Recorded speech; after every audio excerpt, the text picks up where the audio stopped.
everyone, welcome back on my channel Pen and Paper. I'm Tulika and today we are going to continue the chapter Rise of Nationalism in Europe.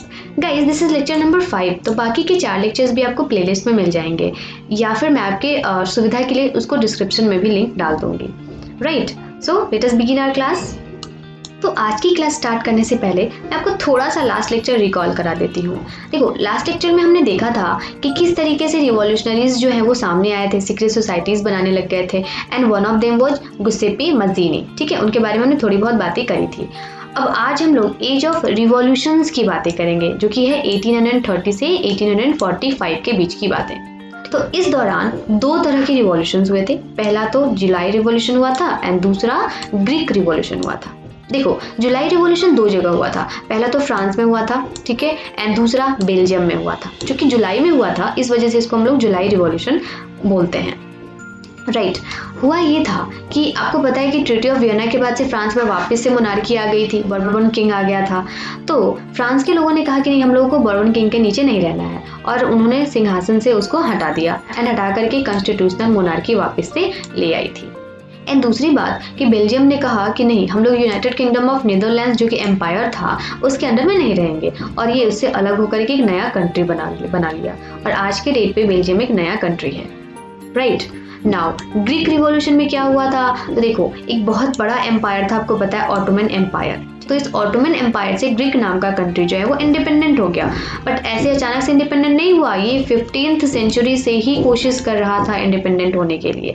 लेकिन finally जाकर के 1832 में treaty of Constantinople sign हुआ था and उसके बाद ये जो है ना ग्रीक, ये एक नया कंट्री बन गया था एंड आज के डेट पे ये नया कंट्री है. ठीक है, एक इंडिपेंडेंट कंट्री है. तो ये हुई एज ऑफ रिवॉल्यूशंस की बात. चलो फिर आगे देखते हैं. Now, the romantic imagination and the national feeling. हुआ यूं ना कि बहुत सारे रिवॉल्यूशनरीज तो अपना काम कर ही रहे थे, बट उन्हीं में से बहुत सारे ऐसे लोग थे ना जिनका ये मानना था कि अब लोगों को कितना भी रीजन बताओ, साइंटिफिक प्रूफ्स दो कि हम लोग को यूनाइट रहना चाहिए, किंग के नीचे नहीं रहना चाहिए, अपना इंडिपेंडेंट नेशन होना चाहिए. बट उन लोगों को समझ नहीं आती थी बातें. तो उन लोगों को लगा कि अगर हम पीपल को इमोशन से जोड़ दें, यानी कि कल्चर से जोड़ दें, तो शायद वो यूनाइट हो जाए. और ऐसा हुआ भी. ठीक है, और ऐसा तो इंडिया में भी हुआ था. आपको पता है कि वंदे मातरम जो था कितना ज्यादा यूनाइट करने में लोगों को हेल्प करा था. लोग वंदे मातरम गाते थे तो सबको लगता था कि हम सब भारतीय हैं और हम एक बन के रहना है. तो ऐसा सिर्फ भारत में नहीं हुआ था, ऐसा पूरे के पूरे यूरोप में हुआ था और भी वर्ल्ड के और भी बहुत सारे हिस्से में हुआ था.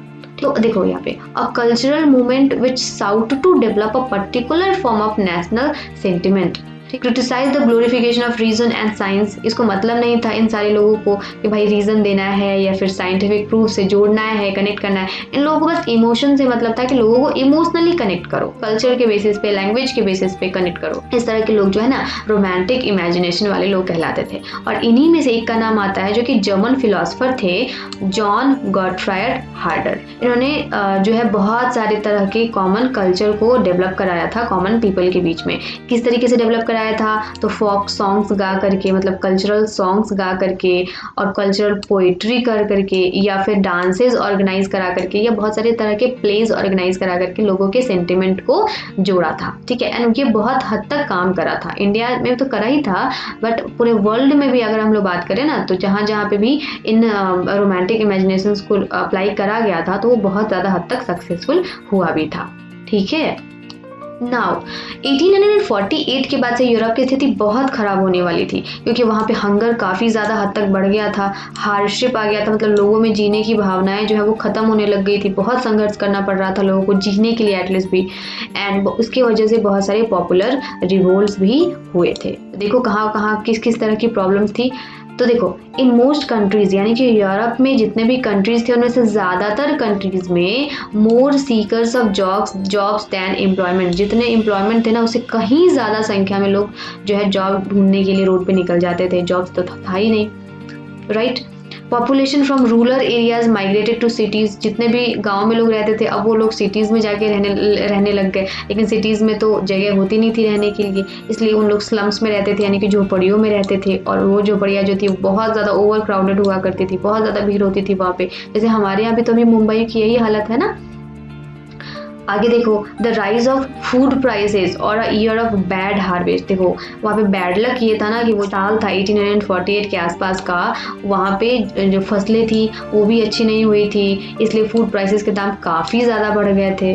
और 1848 में the population of Paris came out. इस वजह से 1848 में जो पेरिस की पॉपुलेशन थी, पेरिस फ्रांस में है, ठीक है, इसकी जो पॉपुलेशन थी वो सड़क पे आ गई एंड वहाँ पे कॉन्स्टिट्यूशनल मोनार्की थी। तो वहाँ पे जो किंग थे ना लुई फिलिप, उनको इन्होंने कहा कि नहीं भाई आपसे कुछ नहीं होने जा रहा है, आप यहाँ से जाइए। तो उनको भगा दिया गया एंड वापस से नेशनल असेंबली को रिपब्लिक घोषित कर दिया गया एंड ये फाइनल टाइम था, ठीक है। फ्रांस इसके बाद से स्टेबल हो गया था, नेशन स्टेट में धीरे धीरे करके कन्वर्ट हो गया, राइट। नाउ एक और एग्जाम्पल आपके बुक में दे रखा है 1845 में सिसिलिया के जो वीवर्स थे यानी कि बुनकर थे ना, उन्होंने भी कॉन्ट्रैक्टर्स के खिलाफ रिवोल्ट कर दिया था। क्यों किया था? क्योंकि उनसे काम तो लिया जाता था बट उनको बदले में पैसे वगैरह दिए नहीं जाते थे, क्योंकि पैसे थे ही नहीं तो दे कहाँ से, ठीक है। तो इन लोगों ने भी कहा कि नहीं हम लोग काम नहीं करेंगे एंड उन्होंने रिवोल्ट कर दिया, ठीक है। तो ये तो हुई यहाँ की बात, मतलब छोटे छोटे रिवोल्ट्स की बात। इसके अलावा भी बहुत सारे रिवोल्ट्स हुए थे एंड इस टाइम पे वुमेन की क्या स्थिति थी, वुमेन ने किस तरीके से रिवोल्ट्स में पार्टिसिपेट किया था या फिर कोई इंपॉर्टेंस थी भी कि नहीं थी, ये हम लोग इसके बाद के लेक्चर्स में पढ़ेंगे, जो कि काफ़ी इंपॉर्टेंट है क्योंकि हर जगह पे हम लोग वुमेन की पार्टिसिपेशन को तो स्टडी करते ही हैं, ठीक है। एंड आपको जान के ये बहुत बुरा लगेगा कि इंडिया की तरह ही यूरोप में भी वुमेन की पार्टिसिपेशन की कोई वैल्यू नहीं थी, वुमेन की एक्चुअली कोई वैल्यू थी ही नहीं, ठीक है। तो वुमेन के बारे में हम लोग इसके बाद वाले लेक्चर में बात करेंगे, फाइन। एंड उसके बाद हम लोग unification of Germany, Italy and Britain की भी स्टडी करेंगे, फिर आपका ये चैप्टर ओवर हो जाएगा, राइट। सो मिलते हैं आगे के लेक्चर्स में, बाय बाय, थैंक यू।